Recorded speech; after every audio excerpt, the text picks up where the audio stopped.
Howdy, and welcome back, or welcome in general, to a video. This is just a video of me sketching a bit on a page in my sketchbook.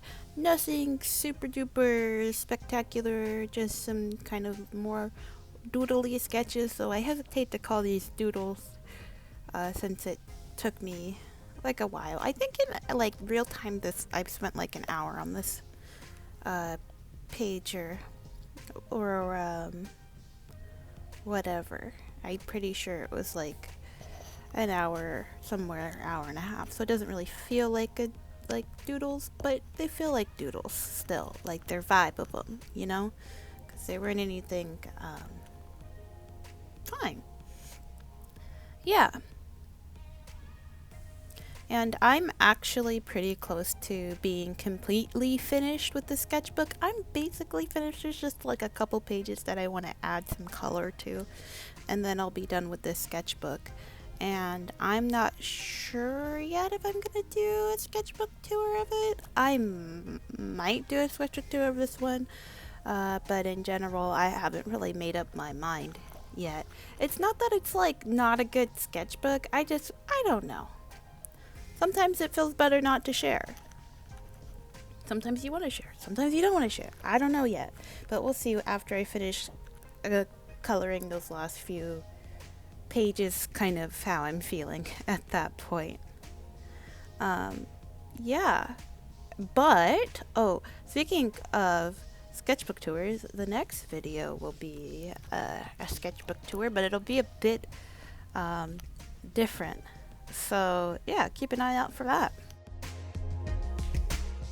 Oh yeah, and I know that my filming angle for this is absolutely ridiculous. It's not ideal at all. So I hope y'all weren't looking for seamless times lapse. But the page that I'm working on here, that I'm drawing, was some sketches inspired by Dimension 20, A Starstruck Odyssey. If you don't know, Dimension 20 is a D&D actual play show that is hosted or, ran by Dropout, which was kind of formerly College Humor. Things got messy. Things as far as like what is called what or what was which, but it's Dropout now, and it's pretty good. It's pretty good. I do quite like Dimension 20 a lot. Brennan Lee Mulligan is an amazing DM, and the players they have, like the main kind of group of players, and then all the other guests and groups that they've had on the show over the last couple years have been awesome. And so A Starstruck Odyssey was their like sci-fi season, and it was also the first time in a while that we got to see the typical cast. And I feel like this little sketch with me is really just gonna be me dumping about my interests. So consider yourself warned. But what was really cool about this sci-fi season is the world that they are playing in isn't a world that Brennan made, not a world that the DM made, but the world of Starstruck, which was a play and a graphic novel that series that Brennan's mom, Elaine Lee, was one of the creators of it, and that's actually really cool. And so his mom, was, I guess, kind of like a consultant for him for figuring out how to DM. Now, I guess when most people think about playing D&D, they don't think sci-fi. D&D is a really flexible system, though. You can flavor it however you want. But to keep things interesting, especially because at this point I would definitely say their players are veteran players of of Dungeons and Dragons, and they've played so much 5th edition, not just on the show, but in all their other, like they have other shows or things that they've been on, or even just in their personal lives. So they were playing Star Wars 5e, which adds some really, really interesting. It doesn't just reflavor it, it also adds like different, it adds like different flavors to the class, not simply like aesthetically speaking, but like mechanically too. And it just gives you a whole nother kind of the supplementary material kind of gives you a whole nother like dimension you can use, which is I think pretty good if you've been playing a lot of 5th edition and you want to spice it up a bit. And I think that's why a lot of people still like 3.5, because if you've been playing the game for a while, the customizability of things is something that they have in 3.5, which they don't have as much of in 5e, and that's what makes 5e so player friendly. But if you want some customization, then you either go to 3.5 or you find something supplementary like SW5e. So that was really cool though. It was my first time watching people play with Star Wars 5e, so I think that was really neat too. Yeah, and I have some favorite characters. You see the character I was drawing on the top from this season. That was Ali Beardsley character. They played Margaret Encino, a 24-year-old business executive, and I'll add this gone rogue. A very fun character, and I think what I've come to realize over all of the seasons of Dimension 20 is that Ali Beardsley is so good at playing petty characters. Yeah, just the icing on the cake, especially because, I mean, we got Shriek Week had Ali, and I was really excited to watch that with them in it, but before that, I was kind of like, man, I kind of missed the chaos, so to speak. And yeah, of course, and then I'd say I really also liked Brian Murphy's character.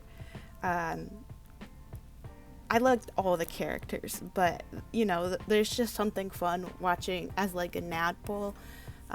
It's just really fun seeing him play a real goofball of a character, you know, seeing him look at Brennan and tell him he's going to try something Looney Tunes, which is great, you know.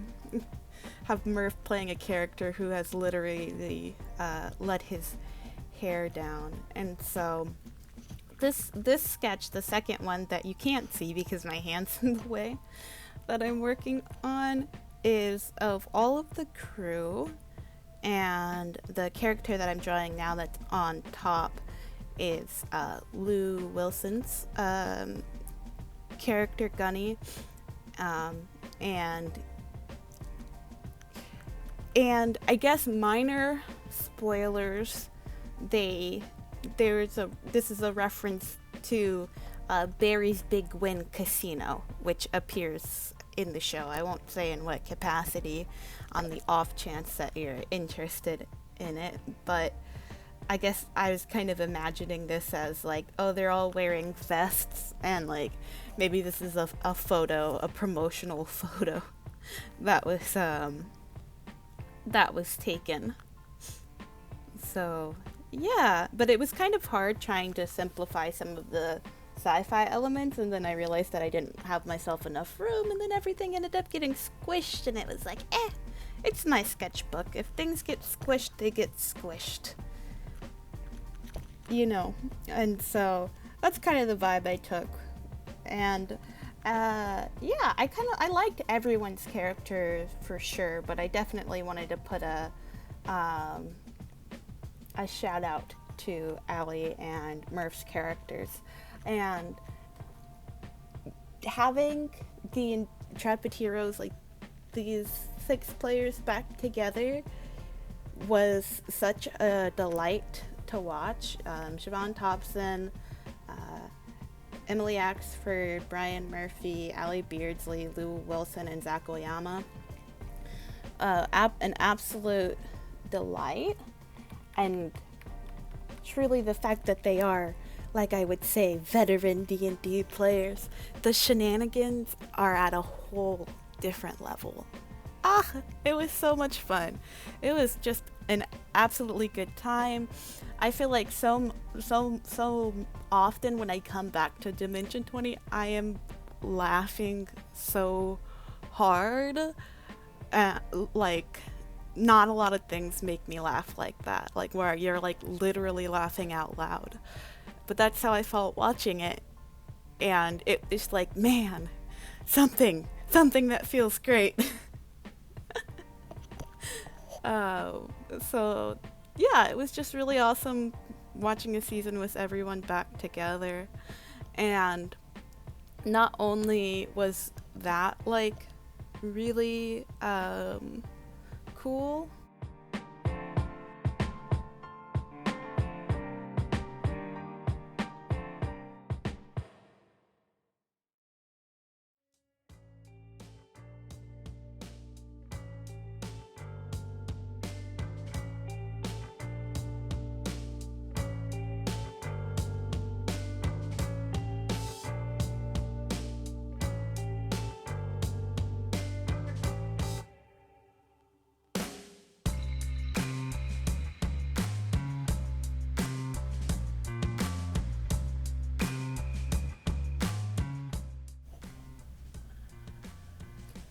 but it kind of just goes beyond the hilarity, because since these players have played so much D&D, uh, the shenanigans are also very mechanically impressive as well as creative. So yeah, definitely if you want some D&D content to consume, um, yeah, I do like Dimension 20 a lot. And Drop has some other stuff I like too, like Game Changer and what have you. But definitely Dimension 20 is the bread and the butter, and it's also kind of been fun.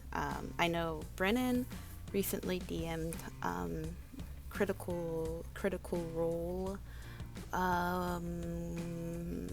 Was it like Calamity or something like that? It's like a tragic prequel or something, but it was really fun kind of getting to see some people who maybe weren't so familiar with Brennan's DMing and the drama and the nightmare that he can bring. So I checked out a little bit of that. That was awesome.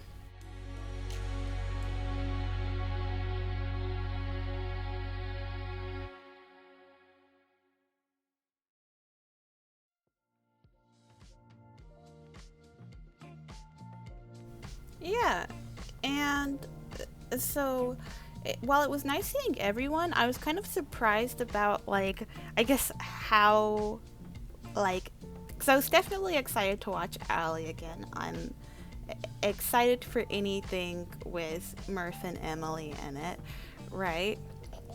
But what really surprised me was like how kind of much I miss Siobhan's comedy, since I haven't really seen her in anything in the meantime, and besides Dimension 20, unlike everyone else. And especially like Siobhan's been on NADPOD, but not for like a while. But kind of more recently, we've had Zach and Lou, and also since I watched Starstruck Odyssey well after it came out, we also had We even got Allie on it, but kind of even in that great gap period, Allie was also on Shriek Week, which came out before Star Trek Odyssey. So so it's like, man, I didn't realize before. I'm like, yeah, I haven't really watched stuff with Siobhan in it, so that was also really nice. Like I said, it was just nice having the gang back together.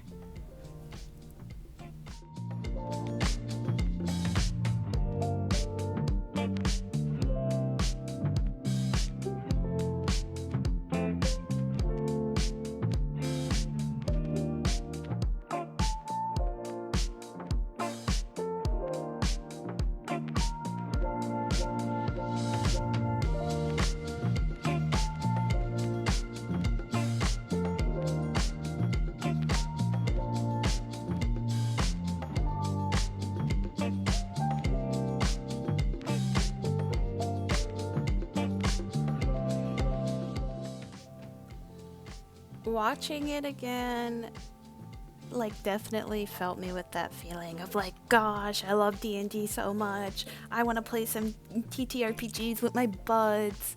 And we ended up playing a couple of one-shots, which is better than nothing. It's not a campaign, but I'll take what I can get. That's for sure.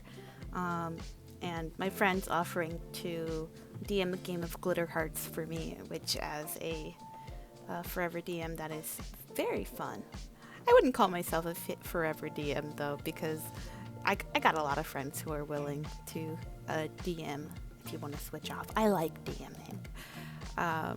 But this is what's relevant to this page here, is I know that I draw way more when I'm watching or playing D&D, and a lot of times I draw like D&D related stuff, my character, my friend's character, fan art, but I think I just draw more like fantasy stuff in general, and I'm excited for fantasy, and I'm excited to like world build. So even if I'm not just like specifically world building the D&D world that I'm DMing, I'm like, ooh, let me work on this story, or come back to this idea, or hey, like reading like through the monster manual and being like, ooh, that would be fun. Oh, what if there was a society that was completely built on this? What would that look like? Ooh, what type of character could I draw from that? And so it's definitely a big inspiration for me. I know that, so it felt really good to get inspired and excited about D&D again. That's for sure.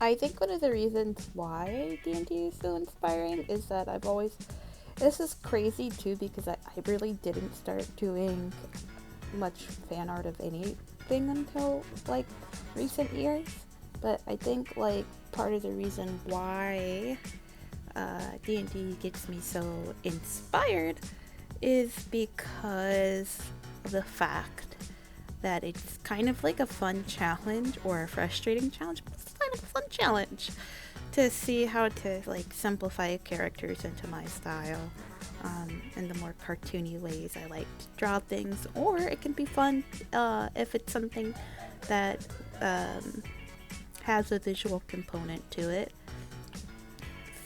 trying to draw in whatever that media's style is. So I also think that's part of kind of what, I don't know, kind of gives me a little bit of extra zest when it comes to D&D. I mean, when it comes to my friends too, I like drawing their OCs. and feel like Euro seas hand them over. I don't know if you guys ever seen that meme. Maybe I'll pop it up. But yeah.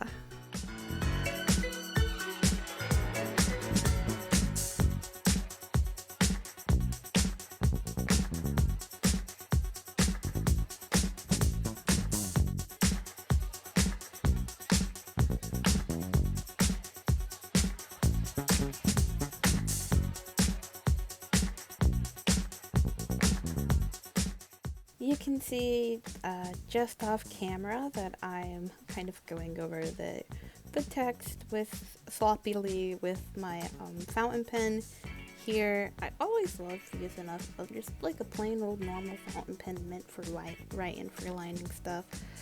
But this was a running joke about one of Margaret's co-workers, like, what?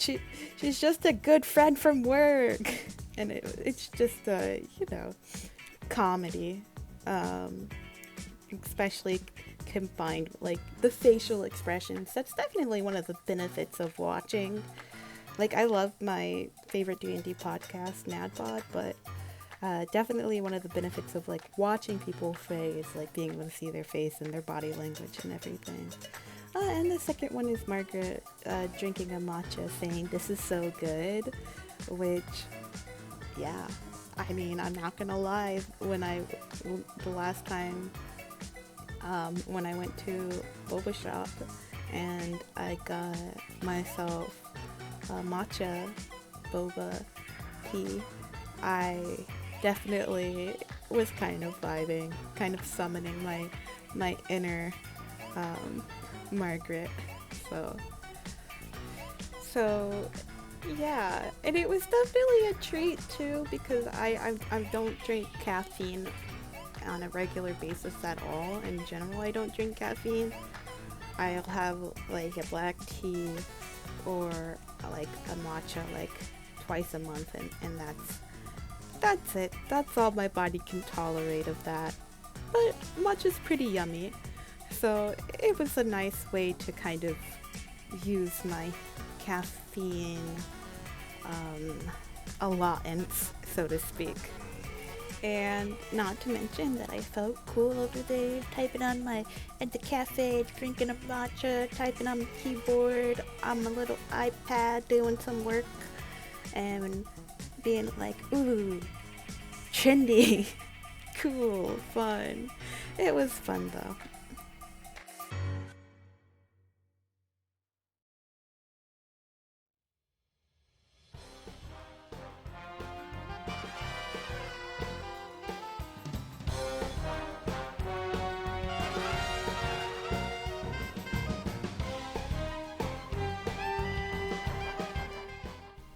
So after finish like lining everything, I go ahead and I add a little bit of like space galaxy detail vibes decoration in the background, because this was the sci-fi season.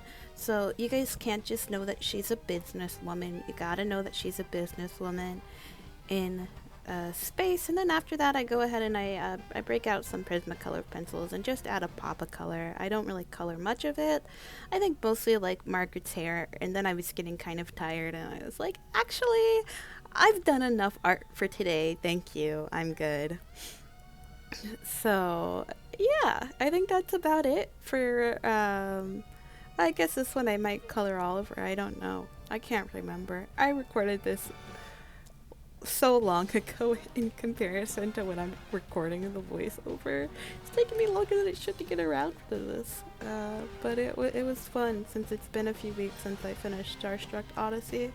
It's kind of been fun to talk about all the things well, not all the things, but plenty of the things I enjoy about the cast and what have you. It was definitely the goofy season.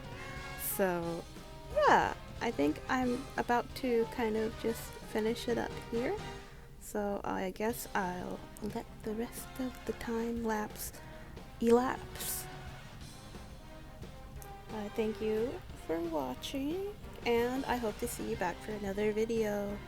Bye!